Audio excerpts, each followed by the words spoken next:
जब प्रेसिडेंट सिर्फ nominal head है तो इस ऑफिस को क्रिएट करने की क्या जरूरत है, इससे क्या फायदा है? इसका एक सही तर्क ये है कि प्रेसिडेंट ऑफ इंडिया को इस देश का पहला सिटीजन माना जाता है। प्रेसिडेंट के इलेक्शन में पार्लियामेंट के दोनों हाउसेस, राज्यसभा और लोकसभा और स्टेट लेजिस्लेटिव असेंबली के इलेक्टेड मेंबर्स इस वोटिंग लिस्ट में होते हैं। वैसे तो यशवंत सिन्हा 2018 से पहले बीजेपी में थे और 2021 में उन्होंने तृणमूल कांग्रेस को ज्वाइन किया, जबकि द्रौपदी मुर्मू ओडिशा के संथाल जनजाति से आती हैं, जो 2015 में झारखंड के राज्यपाल के रूप में सेवाएं दे चुकी हैं।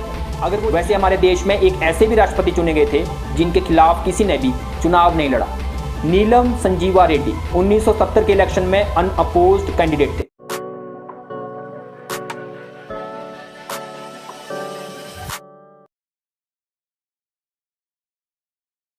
18 जुलाई 2022 को हमारे 15वें राष्ट्रपति का चुनाव होगा। 20 जुलाई तक काउंटिंग पूरी हो जाएगी और 21 जुलाई को हमारे नए राष्ट्रपति की घोषणा कर दी जाएगी।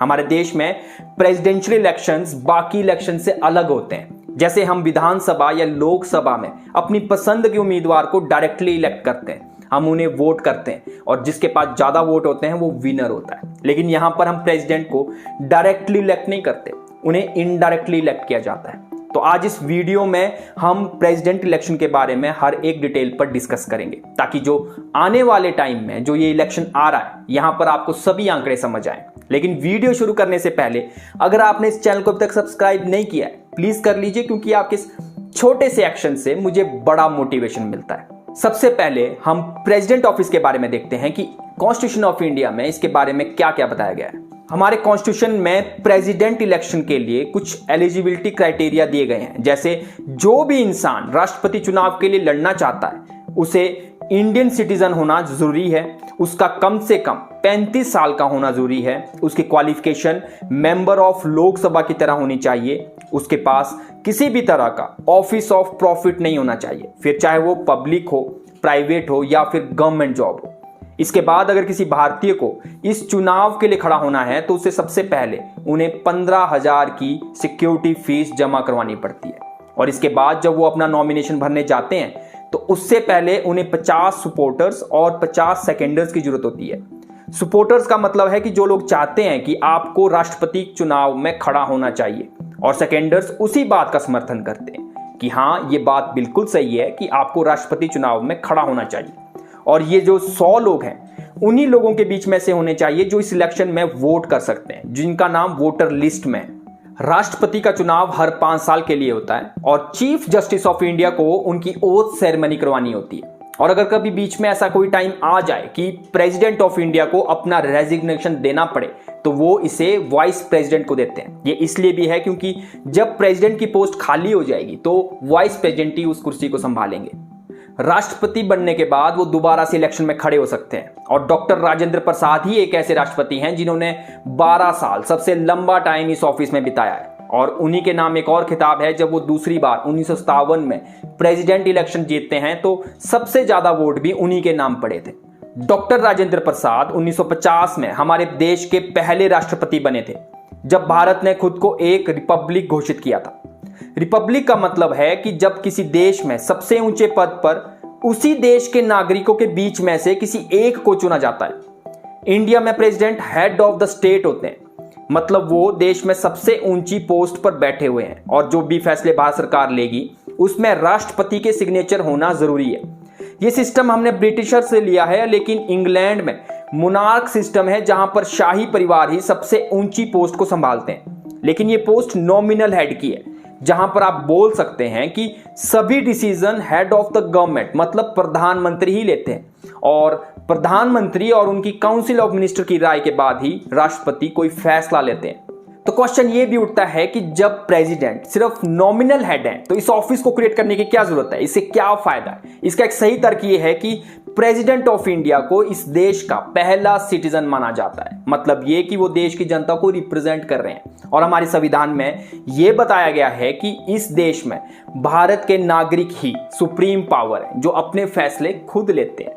इसके काउंटर में कुछ लोग ये भी सोचते हैं कि प्रधानमंत्री को जब लोगों ने डायरेक्टली इलेक्ट किया है, जब लोगों का विश्वास था तभी तो वो जीत पाए हैं, और जब लोगों का प्रतिनिधि इतनी ऊंची पोस्ट पर पहले से तैनात है तो उनके ऊपर किसी और को तैनात करके क्या फायदा है। लेकिन बात यह भी सही है कि एक एमपी प्रधानमंत्री तब बनता है जब उसके पास पार्लियामेंट में मेजोरिटी होती है। मेजोरिटी का मतलब है कि अगर आपके पास 50% से एक सीट भी ज्यादा है तो आपके साथ आधे से ज्यादा एमपीज का भरोसा है। लेकिन फैक्ट ये है कि अगर 51% लोग आपका समर्थन कर रहे हैं तो बाकी 49% आपके विरोध में भी हैं, तो आप पूरे देश का चेहरा नहीं बन सकते।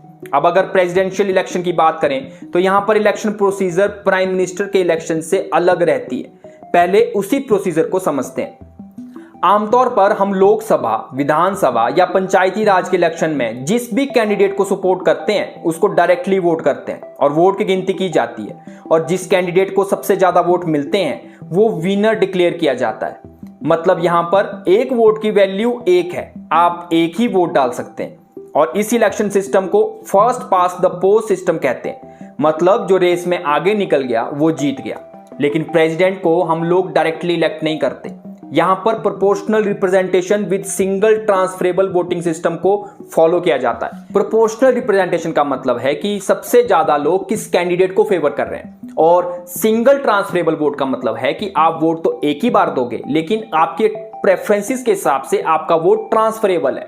जैसे आपको सबसे पहले, जैसे आप किसी को फर्स्ट प्रेफरेंस देंगे तो आप उस पे 1 नंबर लगाएंगे, और जैसे उसके बाद अगर आपको कोई और पसंद है, उस कैंडिडेट के बाद अगर आप किसी को प्रेफरेंस देना चाहो तो उसके बाद आप उसके ऊपर सेकंड प्रेफरेंसेस दे सकते हो।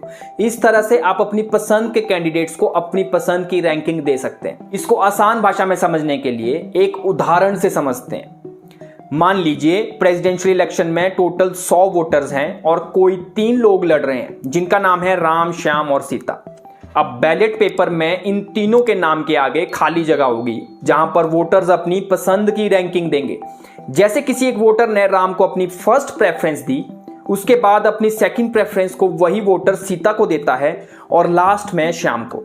इसी तरह सभी अपनी प्रेफरेंसेस की रैंकिंग देते हैं, और अगर किसी वोटर को सिर्फ एक ही कैंडिडेट पसंद है तो वो सिर्फ एक ही प्रेफरेंस भी दे सकता है, ये उसकी मर्जी है। अब जब काउंटिंग होगी तो सबसे पहले फर्स्ट प्रेफरेंस को ध्यान दिया जाएगा कि सभी कैंडिडेट्स को जिन भी वोट्स में फर्स्ट प्रेफरेंस मिली है उन वोट्स को उनके बॉक्स में डाला जाता है। अगर तो फर्स्ट प्रेफरेंस में ही किसी को 50% से ज्यादा वोट मिल गए तो काउंटिंग यहीं स्टॉप हो जाएगी। लेकिन अगर किसी को भी 50% से ज्यादा प्रेफरेंस नहीं मिली तो सेकंड राउंड में अब सेकंड प्रेफरेंस को देखेंगे, और ऐसा तब तक करेंगे जब तक हमें 50% से ज्यादा वोट नहीं मिलते।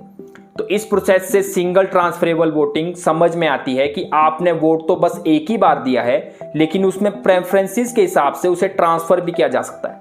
ये तो थी काउंटिंग की बात। अब एक बार वोट की वैल्यू भी समझते हैं। प्रेसिडेंट के इलेक्शन में पार्लियामेंट के दोनों हाउसेस, राज्यसभा और लोकसभा, और स्टेट लेजिस्लेटिव असेंबली के इलेक्टेड मेंबर्स इस वोटिंग लिस्ट में होते हैं। वैसे तो संसद और विधानसभा में इलेक्शन जीतकर ही मेंबर बना जा सकता है, लेकिन वहां पर कुछ नॉमिनेटेड मेंबर्स भी होते हैं। जैसे राज्यसभा में 12 ऐसी सीट्स हैं जहां पर राष्ट्रपति कुछ स्पेसिफिक फील्ड से रिलेटेड लोगों को नॉमिनेट कर सकते हैं, और 2019 तक लोकसभा में भी 2 सीट्स एंग्लो इंडियंस के लिए रिजर्व थी जहां पर उन्हें नॉमिनेट किया जा सकता था। एमएलए के एक वोट की वैल्यू को निकालने के लिए जिस स्टेट से वो एमएलए है उस स्टेट की टोटल पॉपुलेशन को उस स्टेट में एमएलए के टोटल नंबर से डिवाइड करेंगे तो जो वैल्यू हमें मिलेगी उसे हम 1000 से डिवाइड कर देंगे, क्योंकि जितनी छोटी वैल्यू होगी काउंटिंग इजी हो जाती है। उसी तरह एमपी के वोट वैल्यू को देखें तो जितने भी एमएलए के वोट्स हैं उसे टोटल नंबर ऑफ एमपी से डिवाइड करेंगे तो एमपी के एक वोट की वैल्यू आएगी। इसीलिए जिस स्टेट की विधानसभा में ज्यादा सीट्स होंगी वहां से वोट वैल्यू ज्यादा आएगी। लेकिन जो पॉपुलेशन सेंसस का डाटा यूज किया जाता है वो 1971 के सेंसस का यूज होता है। कई बार लोग प्रेसिडेंट के इनडायरेक्टली इलेक्ट होने पर भी क्वेश्चन उठाते हैं कि जब ये पोस्ट इतनी ही इंपॉर्टेंट है तो यहां पर एमपी या एमएलए की तरह हम डायरेक्टली प्रेसिडेंट को क्यों नहीं इलेक्ट करते। तो इसका एक सही तर्क ये भी है कि प्रेसिडेंट सिर्फ नॉमिनल हेड है और वो जो भी अपने फैसले लेते हैं उसमें प्राइम मिनिस्टर और काउंसिल ऑफ मिनिस्टर की सजेशन होती है। वो अपने फैसले अपने आप नहीं लेते। और दूसरी बात यह है कि एमएलए और एमपी डायरेक्ट जनता से जुड़े होते हैं, वो जनता को असेंबली में रिप्रेजेंट करते हैं, जबकि प्रेसिडेंट के साथ ऐसा नहीं होता। और दूसरा, हमारे देश में इलेक्शन पर हजारों करोड़ों रुपए खर्च होते हैं, तो इलेक्शन के इतने बड़े खर्चे से बचने के लिए इसमें वोटर लिस्ट में कम से कम नाम रखे जाते हैं। लेकिन ऐसा नहीं है कि प्रेसिडेंट ऑफ इंडिया के पास कोई पावर्स नहीं है। भारत के राष्ट्रपति के पास इम्यूनिटी है, जहां पर उनके ऊपर इस पद पर रहते कोई भी लीगल एक्शन नहीं किया जा सकता। बेशक से जब वो इस पद को छोड़ देंगे तो उनके ऊपर प्रोसीडिंग्स शुरू की जा सकती है। प्रेसिडेंट ऑफ इंडिया के पास पार्डनिंग पावर है, जहां पर वो चीफ जस्टिस ऑफ इंडिया के साथ लीगली इस पर डिस्कस करें तो इन पावर्स का यूज भी कर सकते हैं। देश के जितने भी स्टेट्स के गवर्नर हैं वो डायरेक्टली प्रेसिडेंट को ही रिपोर्ट करते हैं और यूनियन टेरिटरी में तो प्रेसिडेंट का कंट्रोल और भी ज्यादा बढ़ जाता है। स्टेट और सेंटर के बीच एक फेडरल स्ट्रक्चर को मेंटेन करने के लिए प्रेसिडेंट उनके बीच कम्युनिकेशन को बनाए रखते हैं। इसके साथ साथ प्रेसिडेंट आर्म्ड फोर्सेस के कमांडर इन चीफ भी होते हैं। इसीलिए जब हम 26 जनवरी को अपना शक्ति प्रदर्शन करते हैं तो उस दिन राष्ट्रपति ही तिरंगे को फहराते हैं। हमारे देश में प्रेसिडेंट की पावर उतनी रखी गई है जितनी पावर से डेमोक्रेसी को बैलेंस किया जा सके और फेडरल स्ट्रक्चर को मेंटेन किया जा सके, ताकि कोई भी प्रेसिडेंट तानाशाह ना बन जाए। इस देश में अब्दुल कलाम जैसे राष्ट्रपति भी बने हैं, जिन्होंने पहले भारत का नाम पूरी दुनिया में साइंटिस्ट बनकर और बाद में भारत को रिप्रेजेंट करके रोशन किया है। फिलहाल रामनाथ कोविंद जी का टेन्योर 25 जुलाई को खत्म हो जाएगा और 2022 के इलेक्शन में दो मेजर कैंडिडेट्स हैं, जिनमें से एनडीए द्रौपदी मुर्मू को सपोर्ट कर रही है और यूपीए यशवंत सिन्हा को। यशवंत सिन्हा 2018 से पहले बीजेपी में थे और 2021 में उन्होंने तृणमूल कांग्रेस को ज्वाइन किया, जबकि द्रौपदी मुर्मू ओडिशा के संथाल जनजाति से आती हैं, जो 2015 में झारखंड के राज्यपाल के रूप में सेवाएं दे चुकी हैं। अगर वो जीत जाती हैं तो वो देश की पहली ट्राइबल फीमेल प्रेसिडेंट होंगी और सबसे उम्र की कम राष्ट्रपति भी बनेगी। जो भी फैसला 21 जुलाई को सुनाया जाएगा वो देश के 15वें राष्ट्रपति बनेंगे। वैसे हमारे देश में एक ऐसे भी राष्ट्रपति चुने गए थे जिनके खिलाफ किसी ने भी चुनाव नहीं लड़ा।